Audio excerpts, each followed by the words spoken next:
Alright guys, welcome back to another 7 Auto Adventure video. So one question I always get asked is, what is the best character to choose from this actual event? Which I think has now been buffed actually. I'm not too sure if you got 9 guaranteed copies of them last time. I think it was around 7, I just assumed because 7 days sins. But normally when you log in every single day, you get like 8 when you open up this page, or I think like 7.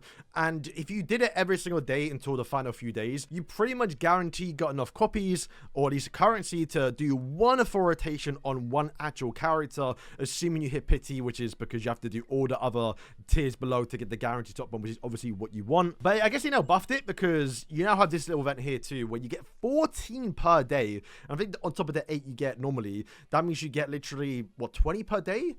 Which is crazy. So you might be able to do 2 to maybe even a little bit into what's 3 rotations of one full character, or these 2 characters, which is actually 6. So which characters should you be picking? Also remember the currency you can spend now. Hopefully they give us enough to go towards 100. I think so, because I already have 70 and we get 20 per day.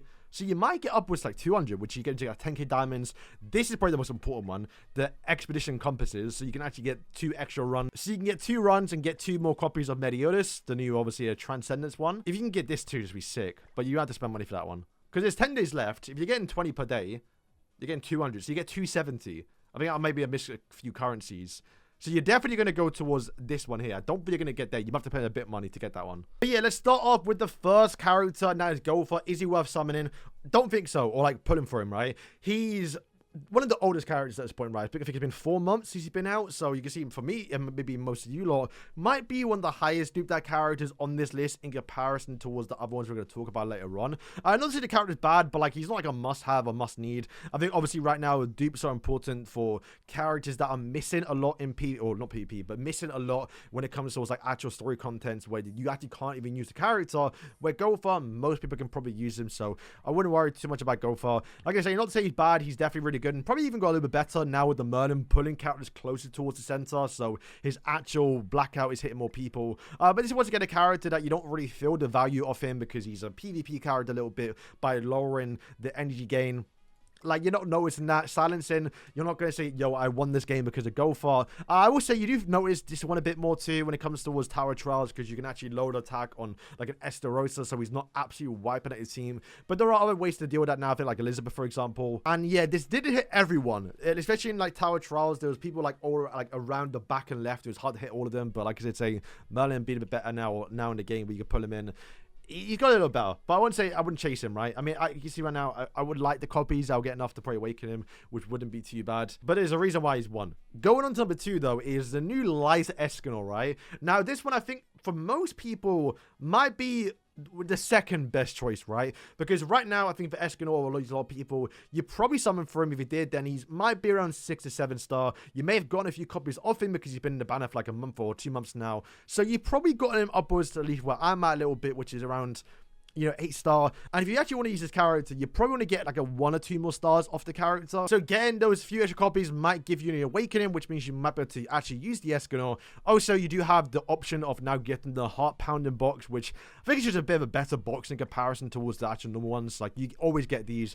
Rare to get these. Granted, it's only 55 of them, but you have got like a higher chance to get like the tokens, which is kind of what you want to put deep towards other characters. Where this one right here, even though you've doubled them because you have 100, it's less rates. So yeah, and that's like the best thing you can get out of it. So it's just, I think, better value to go for this Escanor if it was comparing the 2. But then the third one, though, we have Derrieri. Look, I want to do a video testing out some characters that I haven't really used in a while, like Derrieri, because from what people said in my comments, I see people, it was like 1 or 2 comments where someone did say, you know, Derrieri's actually pretty decent, and I haven't really used her since I first got her, other than obviously base defense, which is what the character was made for. I don't think she's gonna be that crazy until we do get like an actual full 10 commandment team, when we do get like a Swordsman Meliodas.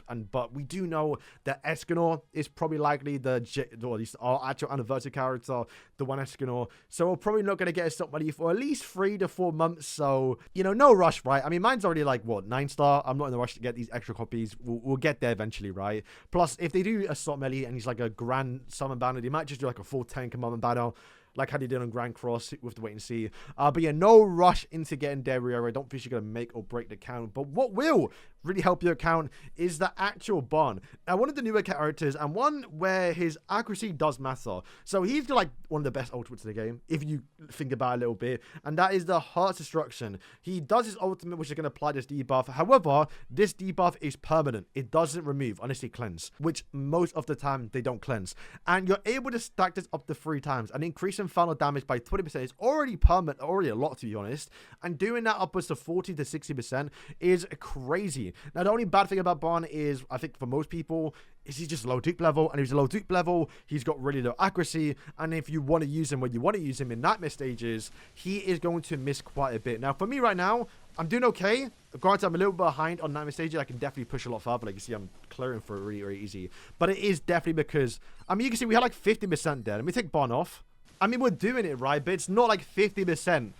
Like, it was like a 25%. So you get like a, literally, you might be able to clear a stage 25% faster, which makes a big difference. But yeah, my Bond right now is doing okay. We got 4 accuracy rolls on towards him, so he just doesn't miss. But I do know the more high stage we get to, 7-star isn't going to cut it. So getting 1 extra awakening onto him is, yeah, perfect for me. So I think for Bond, he is by far my #1 choice because he's just like a must-have alongside Jericho. But unfortunately, Jericho is not on this list. If Jericho is on this list, I'll be summoning or at least spending my currency on her, right? The next character is in the same situation as the Derrieri. It is the Valentine's Melascula, which unfortunately is, yeah, one of the probably the weakest character we've ever gotten in the game. I would say. I liked her. I didn't mind her, right? She's meant to be used with like a 10 commandment team, which I think right now is probably likely only for Brawl if you want to do that with like the 3 different team setups.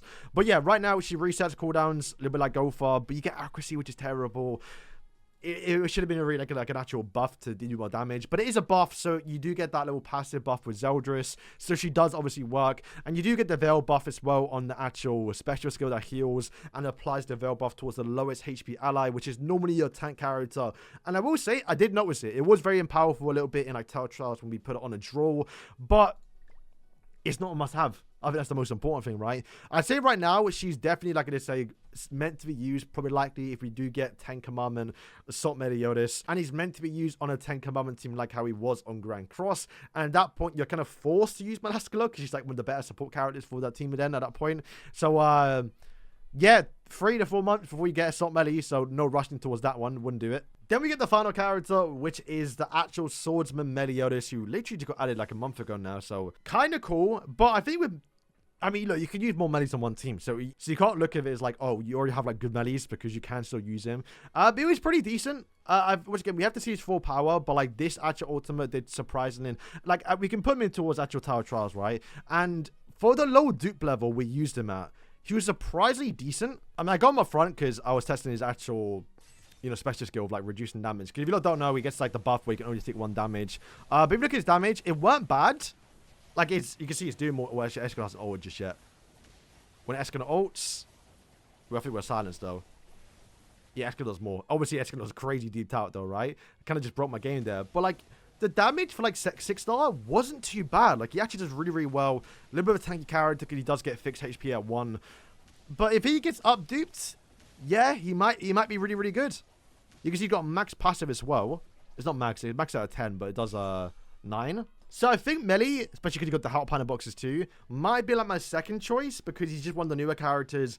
Getting a few copies of it now is probably more value a little bit into the getting towards a usable state later on. But on day 7, we have this one right here, which is maybe this is actually worth doing more a little bit, right? Because this right here is 5 guaranteed dupes. You get 3 guaranteed dupes of your choice onto any other character. So you can kind of think of it right now as like 3 dupes for Merlin, for example, where you can then select the actual tokens to then use on towards the Merlin. But then right down here, these ones are just random. You don't know what color you're going to get. Maybe you want to get a few dupes for Merlin, but then you get greens and yellows and blues, and you can't use on towards Merlin. But then again, it's not like it's not valuable because you can still use those on future characters and other characters. So yeah, guys, to kind of wrap up the video here, I would say by far, at least for me personally, I'm going for Barn. I need more accuracy on towards the character because I'm going to need later on. I kind of want to go for Escanor just because I want to get Escanor to a usable state because I really want to use the Escanor. I mean, who wouldn't want to use Escanor? One of the coolest looking characters in the game, right? And then for me personally, just for content creation, maybe if I was sweating a bit more too, this one right here, doing some more tokens onto this one just to try and get the actual guarantee 1 here. will be sick because I am running out. I literally have, what, like 7? I have 11 of them. To be fair, I'm not doing too bad. But you want to do a lot more because I'm spending like 7 per character now that comes out because you want to get him towards like a high dupe level straight away. But if not, this melee will be a pretty decent one just because he is one of the newer characters. So getting a few copies, you might be able to get him towards a usable state later on. But then again, we already have like really good melees. So you might be a little bit like melee fatigued a little bit about having so many melees on your team. So yeah, guys, that's going to wrap up today's video. Let me know who you lot are picking. And yeah, peace.